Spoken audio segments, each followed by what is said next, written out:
बेरवाल साहब, आप काफ़ी दिन से शाजापुर बॉर्डर पे हैं। आज मोदी सरकार ने सुबह कोई ऐलान किया है, उससे आपको क्या अनुमान लगाया आपने?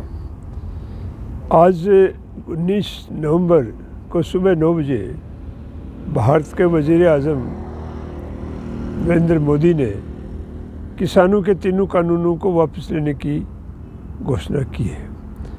ये एक किसानों की नैतिक जीत है और मोदी की नैतिक हार है। अब किसान को एक ही चीज़ मिली है, इससे अभी हौसला अफजाई का हुआ है, उसका हौसला बढ़ा है। और जो है अंधभगत, उनके हौसले गठे हैं। और अब इसके बाद अगली शुरुआत जो होती है वो आज से एक नई शुरुआत होगी। उस नई शुरुआत का अभी कार्यक्रम आगे है। अभी क्या रूपरेखा बना रहा है संयुक्त किसान मोर्चा? किसान मोर्चा अभी संयुक्त रूप से जो इनकी संयुक्त संघर्ष समिति की बैठक है वो करेंगे, वो अपना निर्णय लेंगे। सरकार उनको क्या लिख करके देती है, क्योंकि तीनों बिल पार्लियामेंट के द्वारा पास किए गए बिल हैं, जो एक्ट बन चुके हैं। इन एक्ट को पार्लियामेंट ही उठा सकती है, तो पार्लियामेंट के थ्रू इन एक्ट को वापस लाकर राष्ट्रपति मोहर लगाएगा। एक तो प्रक्रिया इसमें ये रह जाती है। दूसरी प्रक्रिया ये रह जाती है कि किसान की एक सबसे बड़ी बात जो थी कि उसको मिनिमम जो है प्राइस मूल्य मिले हैं, MRP जो मिले हैं, तो वो उसको बारे में अभी प्रधानमंत्री की घोषणा में शामिल नहीं है। बिजली की उसकी बात है।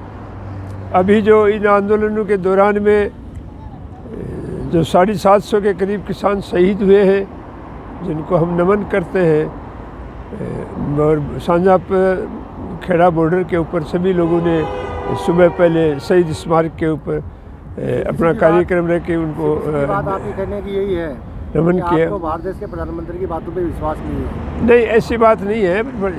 एक स्टेट का हेड होता है, उसकी बात वजनदार होती है, लेकिन उन्होंने बात किस परिस्थिति में हाँ की है, उस समय उनके सामने क्या परिस्थिति है, वो हम देखने की बात है। तो किसान लड़ाई किसी भी सूरत में कमज़ोर नहीं पड़ती दिख रही थी। इसके आगे चल कर के परिणाम कहाँ तक जाने की स्थिति है, ये अभी आगे आकलन किया जाएगा। लेकिन उनके दबाव में पहली बार जो ये अंधविश्वासी और इस देश का मीडिया जो ये बता रहा था कि ये मोदी किसी की नहीं मानता, किसी की नहीं सुनता, उस मोदी को भारत में आज़ादी के बाद किसी केंद्र सरकार को अपनी ताकत के आधार पर झुकाया है, तो वो किसान ने झुकाया है। उसके लिए किसान को जितना कहा जा सकता है, शाबाश दी सकती है, उतनी दी जानी चाहिए कि उन्होंने औंधे मुँह गेरा है। और वो और आगे मांग और आगे के संघर्ष की रूपरेखा कल की जो मीटिंग होगी उसके बाद तय होगी। किसान देश चलाता है, किसान देश बनाता है, तो किसान ने आंदोलन किया। ये आंदोलन इतना लंबा चला, इसके पीछे कारण क्या था? किसान ही देश बनाता है, किसान चलाता, ऐसा नहीं है। और भी लोग होते हैं, किसान भी होते हैं, मजदूर भी होते हैं, कर्मचारी भी होते हैं, लेकिन किसान एक रीढ़ है और किसान की एक अहम भूमिका है। 1947 से लेके अब तक जो भी लोग पहले शहर बने, पहले और लोगों ने बनाए, अंग्रेज़ों ने भी बनाया, बम्बई बनाया, कलकत्ता बनाया, दिल्ली बनाया, मद्रास बनाया, वो बाहर गांव के किसानों को लूटने के लिए बनाया। वो लूट के अड्डे बनाए और लूट के अड्डों के रूप में उन्होंने बैंकें बनाई, जो बड़े पैसे वालों के लिए एक उनकी गोदाम के रूप में काम किया। उन लोगों को किसान के बारे में उनकी एक नीति थी कि किसान को इतना ही दिया जाए कि वो ज़िंदा रहे, और किसान को इतना भी नहीं दिया जाए कि वो बलवान बन सके। अब किसान जागृत हुआ है, संगठित हुआ है आंदोलन के लिए।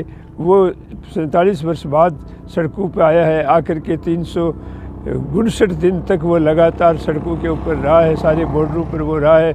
तो उसकी हिम्मत और हौसला बिल्कुल ही उसको शाबाश देने लायक है।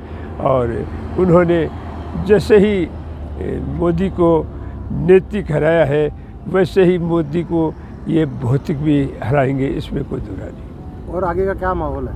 आगे का माहौल का अभी कल उनकी मीटिंग हो जाती है, उसके बाद कहेंगे, उससे पहले नहीं कहेंगे। हालांकि आगे सैद्धांतिक तौर पर दुनिया के जो किसान आंदोलनों का जो अनुभव लोग रखते हैं, वो इन पर विचार विमर्श भी कर रहे हैं और क्योंकि ये भारत में पहला इतना बड़ा लंबा आंदोलन है, इसलिए बहुत लोगों को इसमें अफसोस जाहिर होता होगा, लेकिन अफसोस का कोई सवाल नहीं है। हर चीज़ के एक प्रकृति के नियम है, सिद्धांत है, वो अपनी गति से चलते हैं, इसमें भी चलेंगे।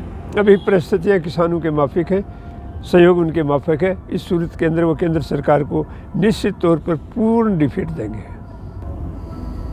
आपका क्या नाम है? गणेश बेरवाल। कहाँ से हैं आप? मैं आर्कोलॉजिस्ट हूँ, सीकर से। थैंक यू, धन्यवाद सर।